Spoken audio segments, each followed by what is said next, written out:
Bonjour, nous allons voir dans cette vidéo comment créer une question calculée sur Moodle. Avec les questions closes, les questions calculées sont les questions les plus intéressantes de la plateforme Moodle, mais aussi les plus difficiles à créer.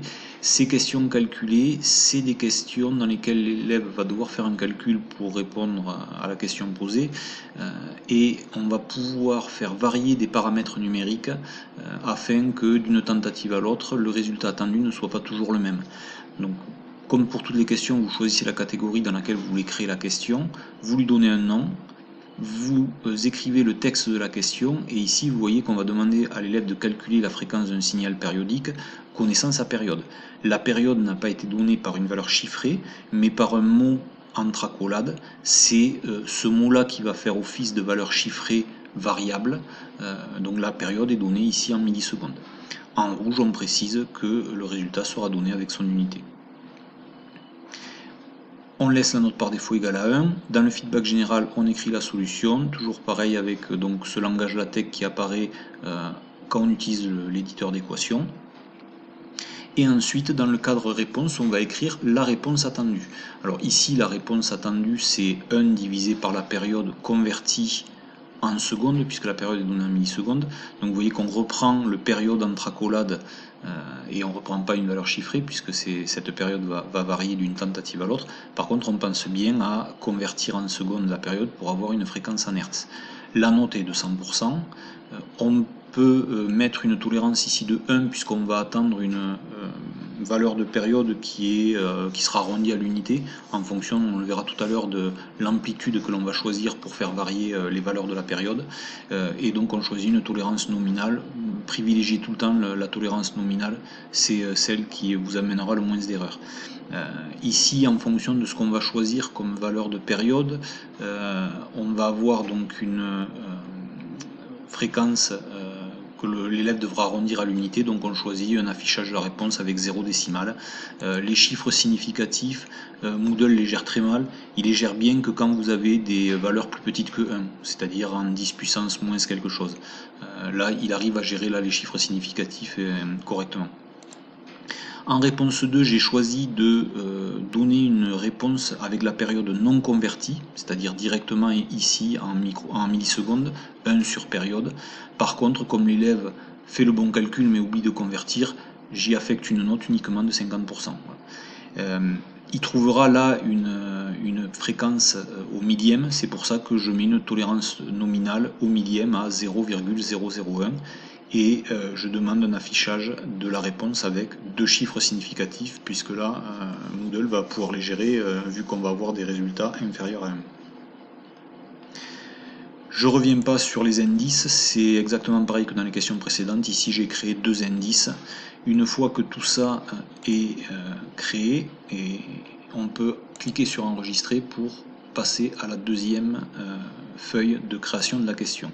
Alors ici Moodle va nous préciser que la variable que l'on utilise dans notre question, c'est la variable période, et on va toujours sélectionner utilisera le même jeu de données privées que précédemment. N'utilisez pas des données partagées, parce que si vous partagez ces données avec une autre question, quand vous allez après faire des importations, des exportations de questions, ça peut poser des problèmes. Donc créez à chaque fois que vous faites une question calculée, créez une nouvelle variable, d'où l'intérêt de donner des noms qui sont quand même assez longs, éventuellement avec à la fin des 1, des 2, pour ne pas avoir des noms qui sont redondants d'une question à l'autre. On choisit toujours ne pas synchroniser et on passe à la page suivante. Sur cette dernière page, c'est ici qu'on va paramétrer les valeurs de la période, donc, puisque c'est une valeur qui va changer. Alors ici, j'ai décidé de choisir une plage de valeur qui va de 20 à 80 millisecondes. Je mets une valeur test ici de 42. Je peux mettre n'importe quelle valeur entre 20 et 80. Et je décide que mes valeurs de période en millisecondes n'auront pas de décimale. Donc on sera sur des valeurs entières entre 20 et 80. Je peux mettre à jour les paramètres tels que je les ai définis. Et vous voyez qu'ici Moodle me donne, pour la valeur 42 que j'ai rentrée dans le cadre du haut, les 2 résultats attendus. Donc vous voyez bien qu'on a bien 24 Hz pour la valeur exacte si l'élève pense à convertir, d'où tout à l'heure la tolérance de plus ou moins 1, et ici on a 0,024 Hz, d'où la tolérance tout à l'heure qui a été choisie au millième. Voilà, donc là, Moodle nous précise que les réponses sont correctes puisqu'elles sont dans l'intervalle entre minimum et maximum qui prennent en compte la tolérance. Si ce n'est pas le cas, il vous bloquera, vous ne pourrez pas valider votre question. Donc dans ces cas-là, si ce n'est pas le cas, il faut changer ici la tolérance que l'on a choisi précédemment. Une fois que tous ces réglages sont faits, on va ajouter nos valeurs. Alors ici, par exemple, je vais choisir d'ajouter 50 éléments. Donc je sélectionne 50 et je clique sur ajouter. Une fois que vous avez fait ça, ça va vous faire apparaître ici un jeu de 50 valeurs. Donc c'est-à-dire que l'élève pourra faire 50 tentatives, il pourra éventuellement tomber sur 50 valeurs différentes. Donc ici, Moodle m'affiche qu'une valeur, la valeur 54 par exemple, me donne les résultats pour une période de 54 millisecondes, les réponses sont correctes. Le bouton enregistrer est bleu, ça veut dire que toutes les réponses sont correctes. Si on veut voir toutes les réponses, il faut ici aller dans afficher, sélectionner 50 et afficher 50. Alors je ne vais pas le faire ici parce que sinon on va avoir 50 valeurs les unes en dessous des autres, mais c'est comme ça que vous pouvez afficher toutes vos valeurs. Si vous voulez les supprimer, c'est sur cette ligne-là, donc vous supprimez les 50 valeurs et après vous en recréez, vous en rajoutez autant que vous voulez. Les supprimer, ça permet de revenir à un jeu de valeurs vierge.